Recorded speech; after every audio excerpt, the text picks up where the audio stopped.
Hello, my name is Madam Sunshine. I'm from San Angelo, Texas. I am a member of the Concho Cowboy Reenactment Group. I normally am known to hang out on Concho Avenue in San Angelo. Concho Avenue was so named because it was wider than a lot of the other streets, and it made it possible to turn a wagon around in the middle of the street without having to worry about backing up kind of traffic, as it were. Around the turn of the century on Concho Avenue, historic Block 1 as we refer to it, there were 13 dance halls, brothels, and saloons in that one block area.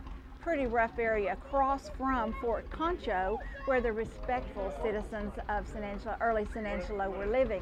One of those saloons, which was owned and operated by Mr. and Ms. Hatton, the upstairs later became Miss Hattie's Bordello, and it is still a museum there today where I'll give a lot of tours. Saloons with a swinging door out onto the street is pretty much probably a concoction of Hollywood.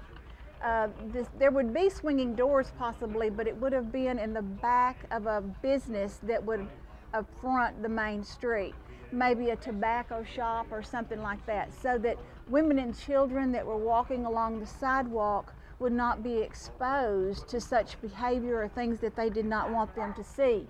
Because of the bordello, a lot of people have the misconception that any of the ladies that had anything to do with that were possibly prostitutes, but that was not true. There was kind of a different hierarchy of the ladies that worked the street. In the saloons, there would be ladies, and they would probably be very fancily dressed with the satins and feathers and things like that we've grown accustomed to seeing. But maybe their purpose was just to entertain the gentlemen, primarily to push drinks, because the bartender, the establishment would make more money with the more liquor that they could sell. There were other ladies that were there that their function was to dance with the men, maybe to sing a song, dance on stage even. So there was the hierarchy of the girls, and then of course there were the girls that worked in the cribs. And we sometimes have a very negative attitude about some of those ladies, but if you think at that day and time, there was not that many opportunities for employment for women. There was one school marm, not a whole ISD, as it were, that employed thousands of people. There was the school marm, so there was not a lot of jobs.